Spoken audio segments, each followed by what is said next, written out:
Hey guys, what's up? I am back, and today we are doing another predictive versus ideal mock draft for the Seahawks. This is the first one I've done since I think early March. Um, so it's been a while. I'm gonna do one today. Today is Thursday. It's the 17th. I think this is gonna go up tomorrow. This is gonna go up Friday. Um, and I'm gonna do another one. Draft is a week from now, so I'm gonna do another one next week. Get that out Wednesday, the day before the draft, and then I am streaming all 3 days of the draft. So stay tuned for that. Hopefully, I'll have these sideburns shaved by then. Um, but yeah, I am back, and I am gonna try to also before the draft. I am gonna try to get a 7 round mock draft for every NFL team out. It's going to be a lot of work, but I'm going to try to do that. If I'm not able to do that, I'm just going to do a 3 round mock draft for every team, which is good enough. And so I might be doing that. I'll do either one. I'm definitely going to do one of them. I'm going to try for the 7, but if that doesn't work, I'll do the 3. I'll do the 3. So let's get in here. This first one that I'm going to do here is my um, ideal, and then I'm going to do what I think John will do, and then I do have my big board here so we could look at it if we need to. So let's go into this first draft here, and we are on the board. Whoa. Oh my goodness. Oh my goodness. Tyler Warren fell to us. Okay, this is a no-brainer for me. Tyler Warren is on the board. I don't think he will be, but if he somehow falls, Kenneth Grant isn't on the board. Um, there's Kelvin Banks is on the board, but I have Tyler Warren a lot higher. We could see on my board here, I have Tyler Warren at 10. So does PFF. I have Kelvin Banks at 15. And that is factoring in positional value. So Tyler Warren here is just going to be best player available for me. And we need a tight end one. Noah Fant shouldn't still be here. I think maybe we're waiting until after the draft to see if we can get a tight end. And if we can get a tight end, then we could cut Fant. But right now he is still on the team. But even with him on the team, Tyler Warren is a much better blocker than he is. And Tyler Warren is just a better all-around player. He could do some fullback stuff that Kubiak needs. Tyler Warren is going to be the pick here. That is so easy for me. Now we're sitting on the board at number 50 here. I'm actually going to go over here so we can see. I love that they added this feature. I love that they added that feature. And now, whoa, this is going to be best player available again. Looking on my board here, I have Mr. Donovan Jackson at 23 overall on my board. Left guard out of Ohio State. This is just best player available here. And I don't think it could get much better than these first 2 picks. Tyler Warren is our immediate tight end 1, and he can do some of that fullback stuff that Kubiak needs. Donovan Jackson comes in. He's our starter at left guard. I will talk about some more picks here because we do pick in 2 picks. So some of these guys are going to be still on the board. Omar Norman Lott. They have him ranked in the first round. I am not quite there. You could see we have to scroll down a ways for me to get to Omar Norman Lott at 77 on my board. So I think they're just a bit too high on him. Actually, very high on him. Kevin Winston Jr., I do like where they have him ranked. I think he's my 3rd favorite safety in this class. I love his size. If he gets over that injury, I think he's a really good player going forward. Ben Morrison, another guy with an injury. It seems like with the cornerbacks in this class, there's like the top few, and then it falls off, and then there's just a big group of corners that are like good but also had injuries in college. You got Ben Morrison, Savone Revel, Maxwell Harrison, but he also has some other issues, so I will never take him in a mock. Jaden Higgins here is a really fun option, but we did already get a receiver essentially at 18 with a tight end. So I don't think dipping at tight end and receiver is essential here. So I don't think Jaden Higgins is going to be the pick. I do love Jaden Higgins. He is a first rounder on my board, which we will see here. He's at 26 on my board. I really love him. So I have him just below Donovan Jackson. But in terms of a need, Jackson fills that. We don't currently have a left guard on the roster unless you're looking at Christian Haynes. I don't know. I think Christian Haynes will be a lot better in this scheme at right guard. I think so will Bradford. I think Bradford probably still starts. Haynes is a good backup, but they could battle it out for that starting role. And so Donovan Jackson, if he could come in and play at left guard, I think that is a really, really good pick. That's a pick I'd be happy with at 18. If we can get him at 50, that is just an elite draft there. Now we are sitting here at 52. Jaden Higgins would give us that big-bodied receiver. We don't really have that now. We have that with Marquez Valdez-Scantling, but we signed him to a one-year deal. He's old. I don't think he's going to stay beyond this year unless he does decent for us. Then I think we could maybe give him a one-year deal after this year. But Jaden Higgins would just give us that wide receiver one for the future going forward, which is really fun. But we could also look to next year's draft if Nick Harbor declares. I don't think he will. I think he'll probably come out in 2027. But if Nick Harbor does declare, I think he is the next DK Metcalf, and he's someone I would love to get in the first round if he does declare. And it's also a pretty good wide receiver class in terms of those big-bodied guys that this class doesn't necessarily have. Ben Morrison is really fun. But we did have Savone Revel in as a top 30 visit, and he's got great size. This is like a Pete Carroll cornerback, and honestly, I think he might go to the Raiders with their second round pick.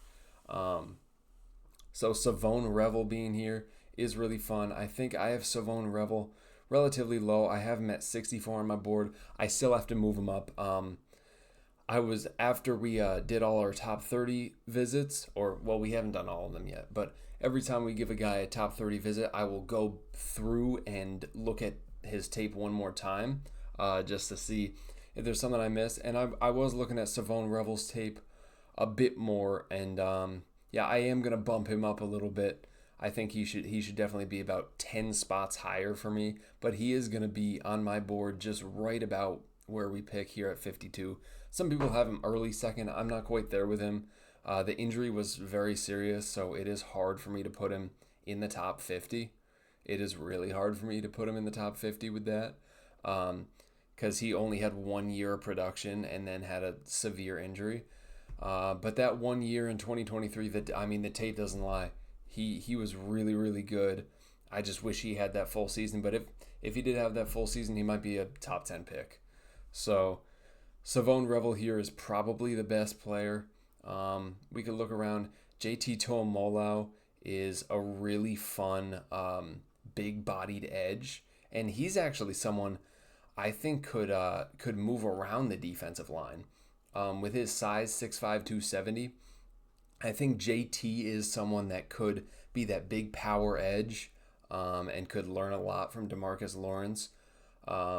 But he could also be someone that could step on the interior and get some 3-tech snaps in a rotation, which I think is really fun. Similar to Jordan Birch. He doesn't have the size of Jordan Birch, but or the weight of Jordan Birch, but I think moving on the interior for some plays could actually benefit JT, especially on a team that does already have 4 pretty prolific edges. So if he were to come onto this team, I think that would be a way to get him onto the field. Femi Oladejo is really, really fun. Just don't really think he fits our scheme. He's a bit smaller than I would like. Trevion Henderson, honestly, is a good pick here. I think he might even go in the first. I like Trevion Henderson a lot. I have an early second round grade on him. He's a really, really good pass protector, which is, my main intrigue about him. And K9 is a free agent next season, so this is actually a pick that I am considering right here. Darian Porter is someone that that I really like, but with these other cornerbacks on the board, I don't think I can take him over them.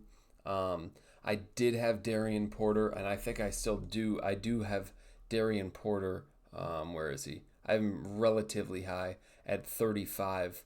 Um, I just think in terms of fit for this defense, Savone Revel probably fits that a little bit better, and we did bring him in for a top 30 visit. But Darian Porter is really, really fun, and he is one of my guys. So if we can get him at 50 or 52, I would be very happy. Um, and then getting down here, I think now it's just a bit of redundancy in terms of positions we've already looked at. Mason Taylor is someone that I would consider in the second, but we did already take a tight end, so we don't need that. You could look at Alfred Collins as being our nose tackle. I'm not going to do that, um, just because I think it is a bit of a reach with the current players that are on the board. So we talked about it. We're going to do it. I'm going to go with Savone Revel at pick 52. Get our cornerback 3, would take over as our top cornerback once Reek leaves next season, and hopefully Job can ball out in his rotation this season. Or honestly, Savone Revel probably doesn't even have to start this season. I think we could have Savone in a rotation as he gets back to 100%. Have Job get most of the snaps at cornerback 3, and then next season Savone Revel just steps in and can ball out at 100%. I'm going to take Savone right there. And now we are sitting on the board, and Kevin Winston Jr. is here. He is here, and this is, wow. This is amazing value. Kevin Winston Jr. is really hard to pass on here. He had the injury. If he wasn't injured, I think he would be a first-round pick. He's got tremendous size, and he's still young, so he can develop into a really, really great player. Looking down here, Tate Ratledge is someone we could consider for right guard, but I do like Christian Haynes in this scheme and Anthony Bradford. I think they'll be fine. Jared Wilson, I think he would be worth a pick 52, but he is a development guy. He's a high ceiling, low floor guy, and I don't believe that we're the team to develop him.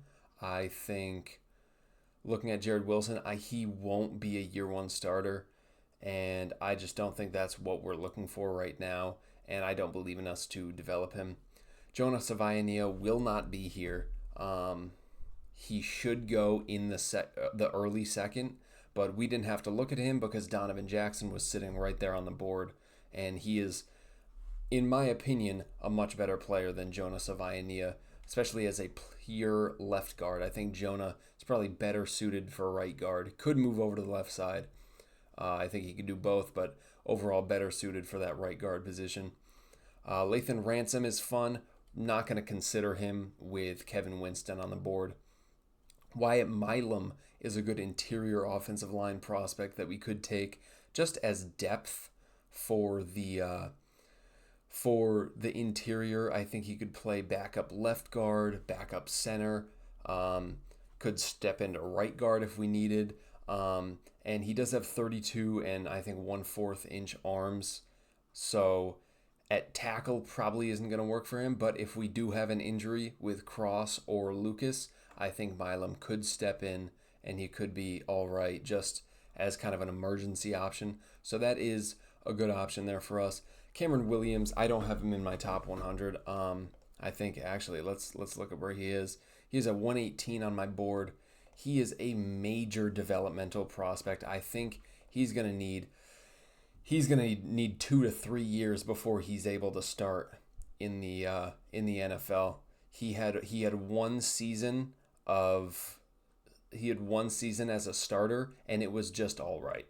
You know, he has the physical traits, he has the tools. He just needs a lot of defining, and he's someone that I would love to go to the Ravens or the Eagles. I would love for them to develop him because then he will probably have a really good career in the NFL. Seahawks are absolutely not the team for that, and please God, don't let the Chiefs take him because they will ruin him. Um, Looking, Anthony Belton is someone that is really fun with versatility across the entirety of the offensive line. Just kind of like that Mekhi Becton type. I think he's a bit too big and slow to work in this scheme. Jalen Milroe is interesting. I have a 5th round grade on him as a quarterback, but as a running back, I have him in the 2nd round. I think Jalen Milroe, looking at him as a running back, is the way to do it. I think if he gets taken in the top 100, you need to look at him as a running back or a gadget type player.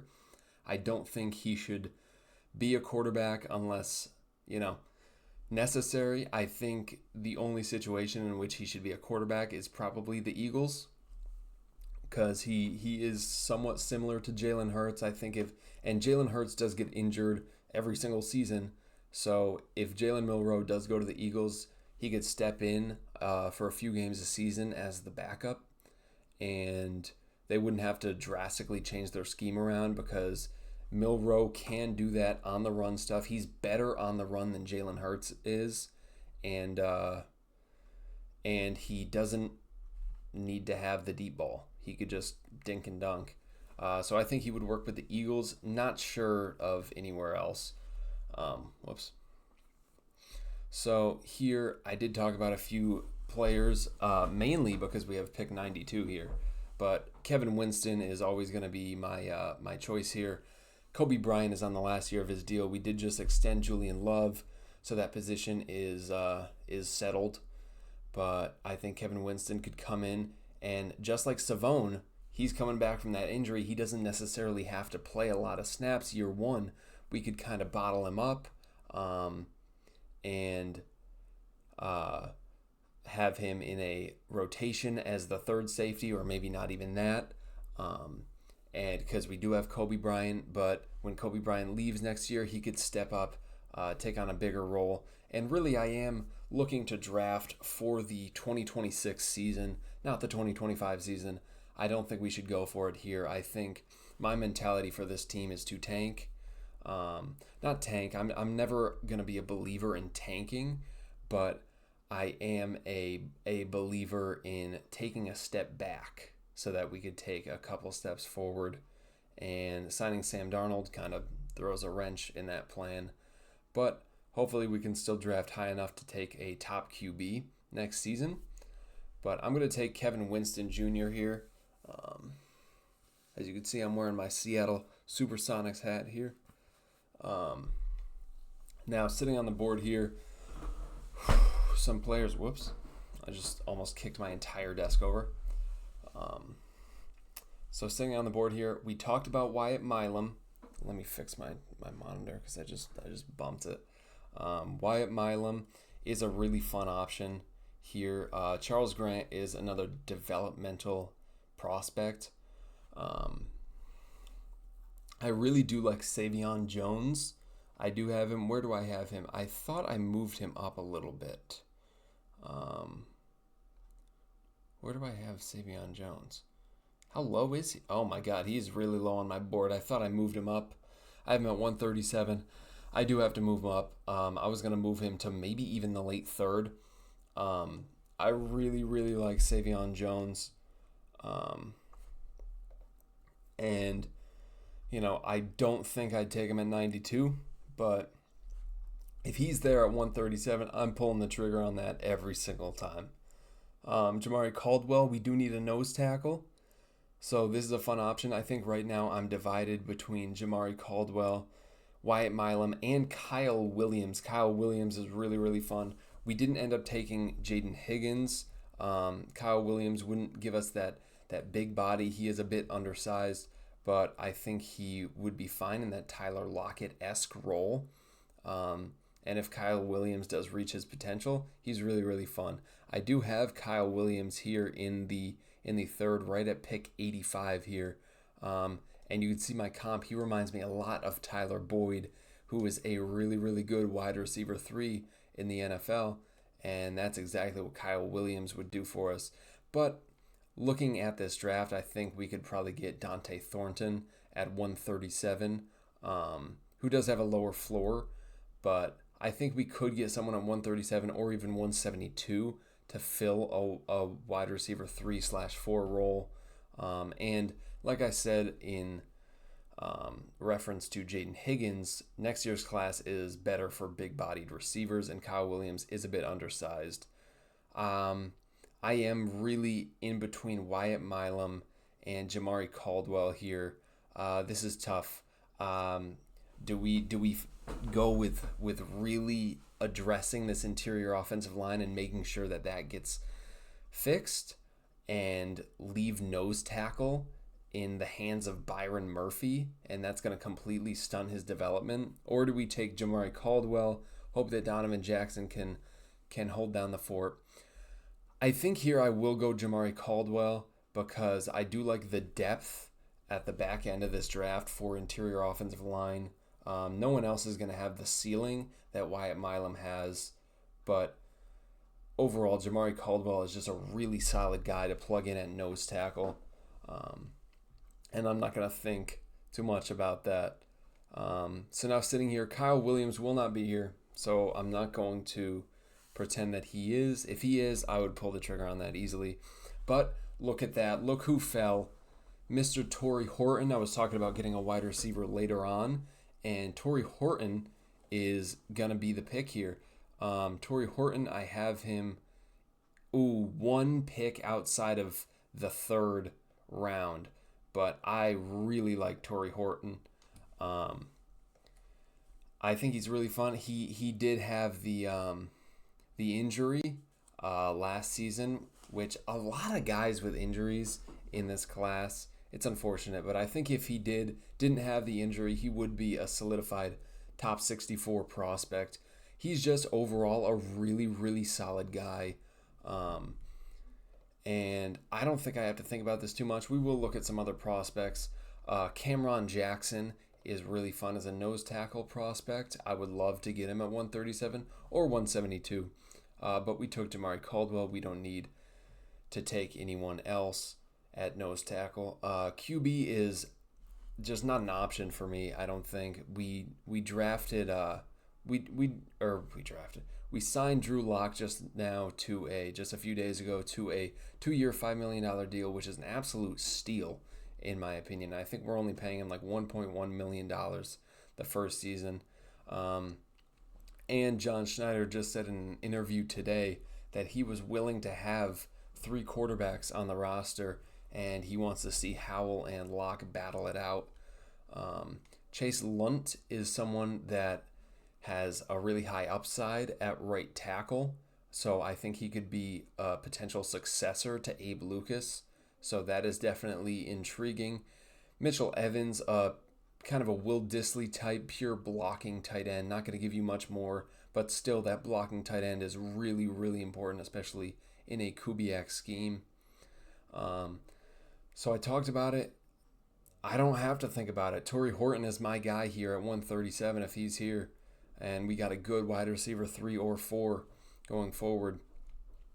Now, sitting here, Jordan Hancock is really fun. I don't think Ty Felton will be here. He's probably a 3rd-round pick. Jordan Hancock is really fun. A pure slot guy, I think. It says safety, but he's a slot cornerback. It would be nice to get a backup slot cornerback because Artie Burns left. So getting a guy to back up Spoon just in case he gets injured is a great idea. Malachi Moore is another safety I really like. We could double dip at wide receiver, get Dante Thornton, kind of a much higher upside guy than Torrey Horton with a lower floor, and that could be fun because we already did take a solid wide receiver. We don't have to worry about getting someone that's going to produce right now. We can take a guy, hope he develops. If not, it's fine. We already took another. Cody Simon as a backup linebacker is really, really fun. He's really great against the run, and I think he's someone that we could try to split snaps with Tyrese Knight. If we have Cody Simon in on early downs and then have Tyrese Knight come in as a pass rusher on 3rd and 4th downs, I think that would be really fun. But here, Tyler Cooper is probably my pick. You know, we have Donovan Jackson to start at left guard. Tyler Cooper can back him up at left guard, and he's someone that I've taken in the fourth a lot. I really, really like him. Good outside zone scheme for a running offense. That's exactly what I think we're gonna do. So Tyler Cooper, really fun here. If Donovan Jackson goes down with an injury, or say has to step out to another position due to an injury, I'd feel comfortable with Tyler Cooper stepping in. And now we're sitting here, and Jordan Hancock is still on the board. There we go, and so is Cody Simon. What are you doing to me? Oh, what are you doing to me? This might be a situation where I want to trade up. This might be a situation where I'm looking to trade up here. So let's go down to where we are and see if I can trade up, because this is my ideal. I'm in a predictive mock draft. I'm never going to pretend to trade up unless it's in the first. But here, I think, okay, so we could just trade up like 10 spots. I'm thinking one of them's probably going to be there, just get whoever's left. But I think we need a backup linebacker more than we do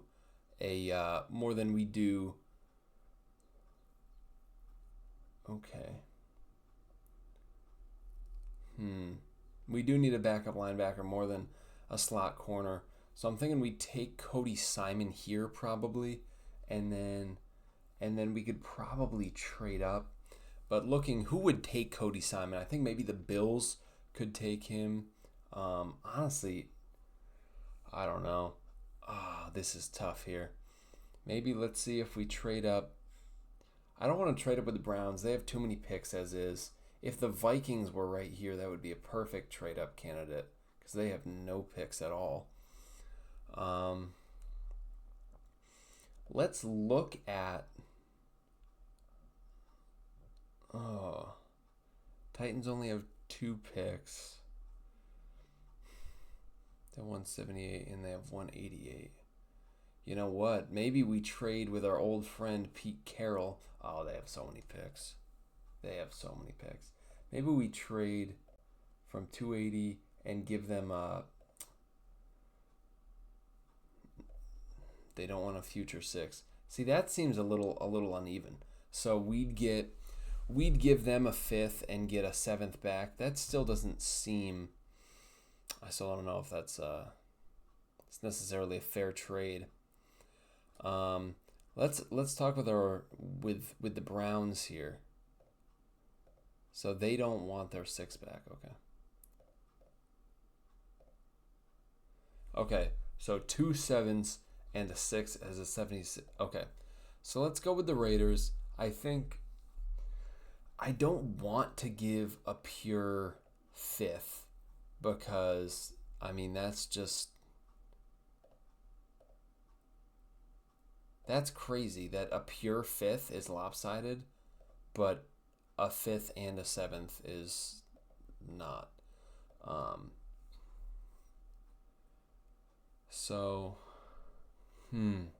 I think maybe a future. Oh man, they don't want to do that at all, eh?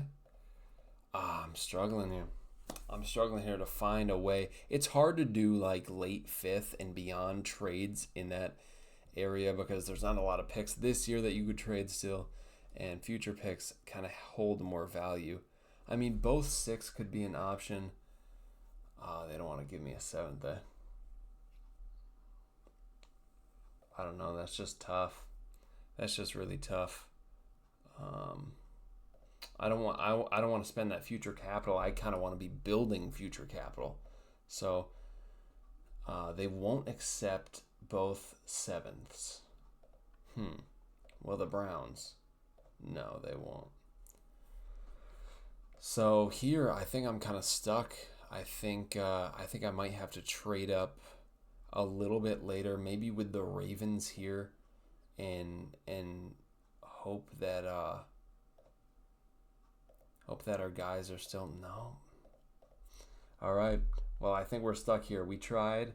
I'm not giving up. I'm not giving up 2 future sixth to get Jordan Hancock. I'm not doing it. I'm going to take Cody Simon here as a backup linebacker, and Jordan Hancock. It sucks, but what are you going to do?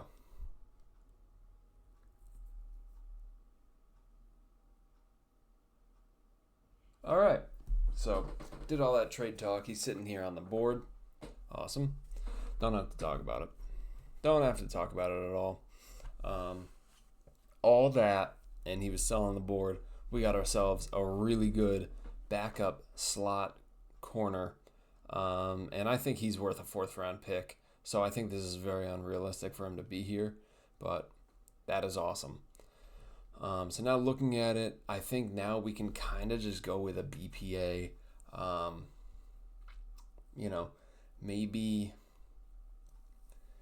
Maybe take another wide receiver, but I think I'm gonna go the running back route here with Jaquindon Jackson. He's a guy that I've loved a lot, former quarterback in high school.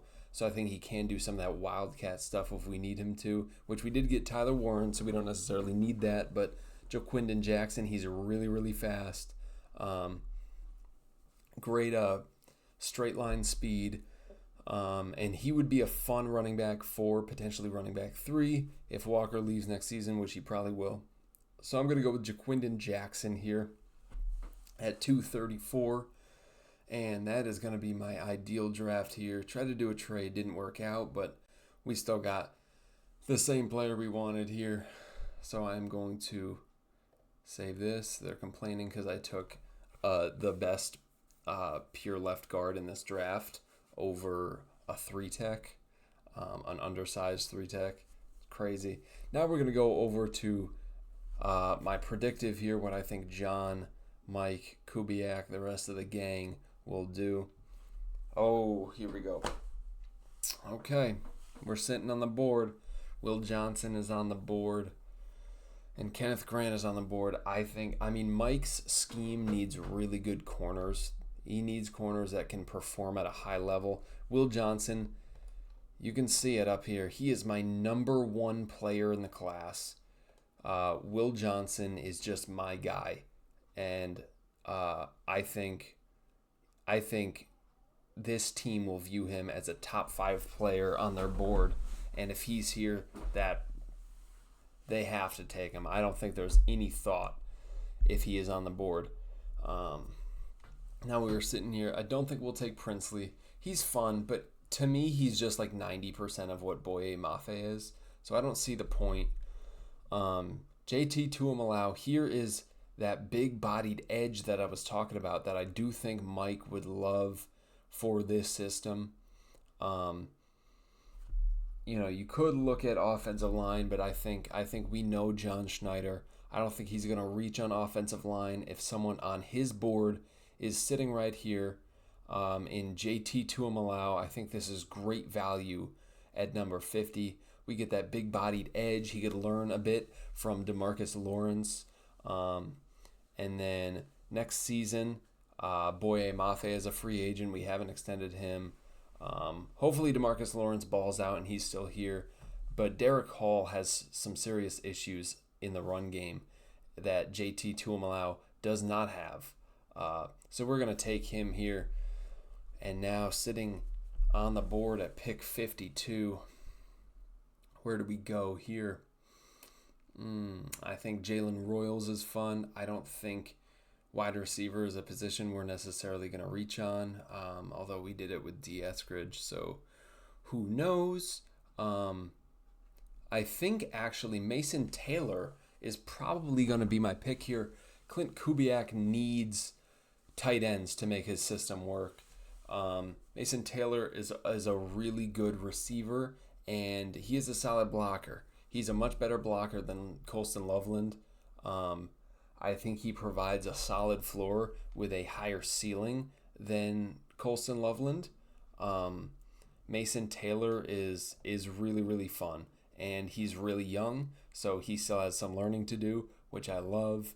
We had a top 30 visit with him, and I think this is just a perfect fit here at 52. I'm going to take Mason Taylor, who is on my board. Where is he? He is at 40 on my board. And where is JT Tuimoloau? I got it. What? Where is JT? Okay, am I not seeing JT here? Oh, he's right here at 59 on my board. Still have to move him up a bit. He's definitely higher than Princely for me, and probably higher than Mike Green, the stalker. Now sitting here at 82. This is predictive. I have to remember this is predictive. So could I see us going with a running back? Probably not. I think a safety is possible. But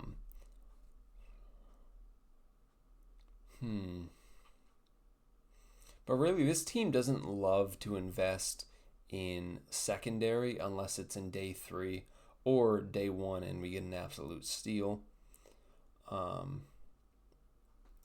I think John could feel some of the heat about us not addressing offensive line. He might freak out a little bit, worry about his job. I don't think Wilson or Savaiania are going to be here, so I'm not going to pretend they are. I think he might reach a little bit on Wyatt Milam, who is a developmental prospect on the interior. I don't think Charles Grant will be here. I think his floor is probably pick 64 to the Eagles. But Wyatt Milam, I think, might panic a little bit, and Wyatt Milam could be someone he takes. Or Tate Ratledge, if on the board at 82. He is a right guard. We just took a right guard in the 3rd last year. And I don't want to take a right guard. I'm happy with who we have at right guard, but John might freak out. He might panic, take the best offensive lineman on his board. Might be Tate Ratledge. It might be Wyatt Milam. I think also Savion Williams could be a pick here. You know what? That actually might be my pick, because we know that John likes to wait until day 3 to address offensive line. So he might do that again here. Savion Williams is really fun gadget guy for Kubiak's offense. I'm going to take Savion Williams here at pick 82. Now we are on the board at 92, and look at that. Wyatt Milam went off the board. I don't think Grant and Savaiania will be here. Belton doesn't fit our scheme. Does that matter for John? Who knows? But I am going to take someone that we did have a top 30 visit with.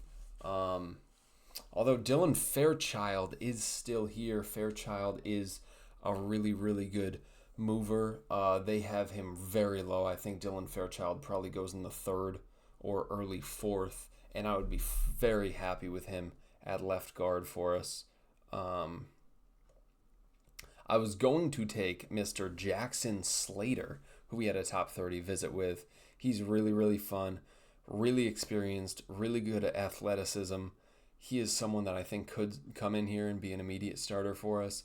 Now I'm undecided between him and Fairchild, but we did have the top 30 visit with Slater, so I'm going to take him here at 92 to come in and be our starting left guard. Now we are on the board at 137. Here's where John really likes to address our need and not just go with best player available. We already did address some needs with Jackson Slater. But looking here, who do I think will be the best player on John's board? I'm not sure. Now this is difficult. I think Quinn Ewers at 137 probably could be the top guy on his board. He did just say today in an interview that, signing Locke does not disqualify us from taking a quarterback, and he might be bluffing. Hopefully he's bluffing. But I think Quinn Ewers on the board at 137 might be might might be BPA for John, and in his eyes, it might address a need as a younger guy. Um, I have Quinn Ewers undrafted on my board. He is at 258 on my board, undraftable. Um, he should be lower. He should be at like 700, but I think he might take Quinn Ewers here. As much as it would suck, but there you go. Now, addressing need, maybe Logan Brown, a backup right tackle with a high ceiling. We did it with Mike Jarrell last year, who I think would be better at left tackle. And Logan Brown here is probably a good upside right tackle to take. I think we probably view that as a need. I don't know how the health of Abe Lucas, how we feel about that going forward. Could look at maybe a safety like Malachi Moore. I don't think we'd need to take a Dante Thornton because we took Savion Williams, another high upside guy. And Denzel Burke and Jason Marshall, those are fun guys, but we did take Will Johnson. I'm not sure we need another guy here. I think I will go with Logan Brown here to be a backup right tackle for us. We are going definitely offensive heavy, but now maybe we could swing over to the defensive side here. I'm going to look at potential linebackers here. Cody Lindenberg is someone I like a lot. I think Smell Mondin, if he is still on the board here, I think he is worthy of a 4th round pick. And Smell Mondin, if he is still on the board, I think that's a fun guy to take here. We need a backup linebacker. I said it in my ideal that I was doing when I took Cody Simon. I mean, we need a backup linebacker. We have Drake Thomas as our backup right now. And who's behind him? Pat O'Connell. I'm good. I want to draft a guy in day 3 to be a backup linebacker for us. I think Smell Mondin is a potential guy. I think Teddy Buchanan is also a potential, is potentially in the cards for us. He should be a really fun special teamer in the NFL. But I am going to go with Smell. I think it's actually Smile Mondin Jr. I think that's how you pronounce it. I think it was, it's pronounced Smael or yeah, I think it's Smael is how you pronounce it. But he actually asked people to call him Smile because he likes it. So we're going to take Smile Mondin Jr. Here at pick 175 as our backup linebacker. Now sitting on the board here, this is also, again, where he addresses need. Last draft, we actually took 2 cornerbacks in day 3. One of them isn't on the team anymore. One of them sucks balls. So I don't think taking 2 cornerbacks in this draft is out of the question. And Zoff Frazier, I don't think will be here. So I'm not going to take him. I think Pete Carroll is taking him in the 5th. But Jason Marshall on the board, I think he would be a top 100 player if he didn't get hurt this past season. I think he's a very, very good player, and he's a former 5-star recruit, and he's someone that I think could come in here as a great depth cornerback. Next season, Reek is a free agent, and Job is a free agent, so he could potentially step into that cornerback 3 role, or we take someone in the draft. But either way, I like this guy as a good special teamer and someone that is great depth. Jason Marshall Jr., I think, fits this defense pretty well. He is pretty damn good in zone coverage. I think John would value him at 223. Now, here with our last pick, looking at what we addressed, we did hit cornerback pretty heavy here. We didn't edge in the top 50. We took a tight end 1. We got a potential big-bodied wide receiver 1. We got our left guard. John got what he thinks is the QB of the future. We got a good upside right tackle. We got a backup linebacker with Smile Mondin Jr. and then another cornerback here. So what didn't we address here? Something on the interior of the defensive line. I don't want to have Byron Murphy at that nose tackle role. Waiting this long to address nose tackle is certainly concerning. I don't think a seventh round pick is going to be able to come in and be our starting nose tackle. So it is a little bit concerning. I think the only day 3 guy I'd want starting at nose tackle for us is Cameron Johnson. But he went, let's see where he went. Because they do have him in the 130s on their board, but they just moved him up from pretty far down. I think he was on the board. Oh my God, where is he? No way.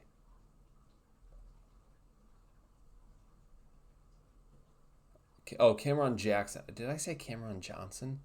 Cameron Jackson went at 208. I think that's unrealistic. He probably goes in the top 5 rounds. But here, I think we do kind of view Byron Murphy as staying in that nose tackle role, which sucks. That really sucks. I'm hoping we're looking to move him off of that, but this is predictive. I don't know if we will. Nazir Stackhouse, I think, is a fun guy. Cam Young keeps getting injured, and I don't think he's probably going to be around past preseason this season.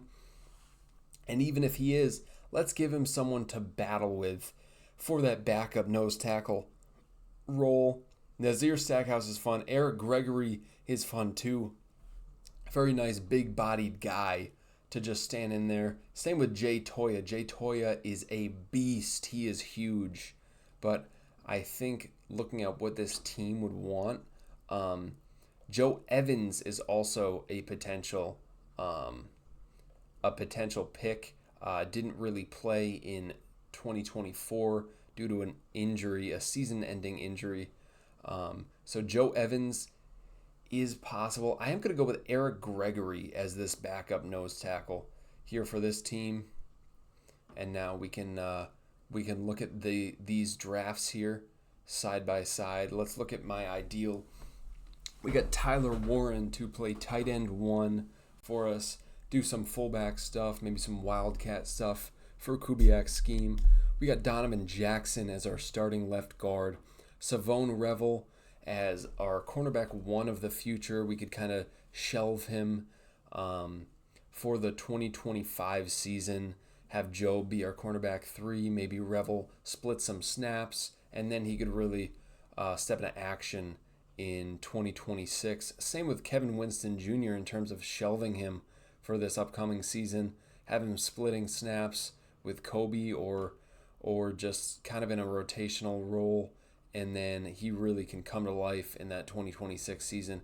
Jamari Caldwell would step in as our starting nose tackle, I think. I think he would be really good if you bring him in here, have him 20-25 snaps a game at nose tackle. I think he could be really, really efficient for us.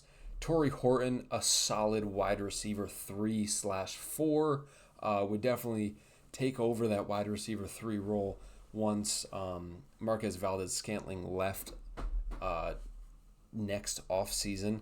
Tyler Cooper, good backup left guard, really fits our scheme well with that outside zone running-based scheme. Cody Simon, great backup linebacker to have. I think he could actually be our starting linebacker for early downs, and then maybe have Tyrese Knight in on 3rd and 4th down. I think that could work out pretty well. Jordan Hancock, backup slot corner to Spoon, just in case Spoon gets injured. I wanted to trade up for him, but he fell to us in the 7th. Look at that. Perfect.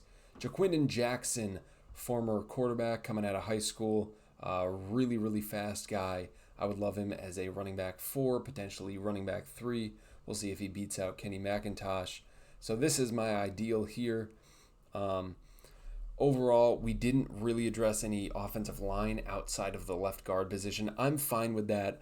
I'm happy with Bradford and Haynes fighting it out for that starting right guard position. I think they're both better suited to this scheme with Kubiak than any other scheme, especially with Grubb, who was throwing it 70 times a game last year. Didn't really get a big-bodied receiver to replace DK Metcalf. I'm fine with that. No quarterback. We don't need a quarterback. We have 3 on our roster right now. And overall, I think I did a pretty good job here of addressing all of our needs. I don't think there's any glaring need on this team that I left unaddressed. You could maybe say edge. We do have 4 edges right now. Nwosu might be gone next season. Probably is gone next season. Boye is a free agent next season.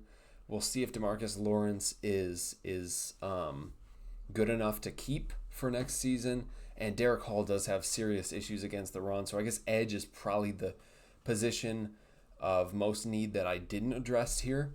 And this is definitely the draft to address edge.